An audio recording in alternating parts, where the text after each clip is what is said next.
जी नाज़रीन, सिंधी न्यूज़ में ख़बरुनि जो सिलसिलो जारी आहे। ख़बर शामिल कंदासीं हिंगोरजा खां मोहसिन फयाज़ सोलंकी जी। पूरे मुल्क जी हिंगोरजा शहर में बि पेट्रोल वधण सां महांगाई जो जिन बेकाबू मुल्क में रोज़मर्रा जे शयुनि में रिकॉर्ड इज़ाफ़ो। मार्केट में गिहु अणलभ थी वियो, 600 रुपया किलो विकामजण लॻो।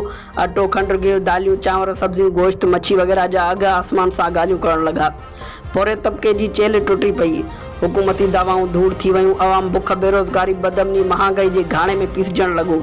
500 रुपया कमाईंदड़ दिहाड़ीदार तबिके लाइ घर जो गाॾो हलाइण बि मुश्किल थी वियो।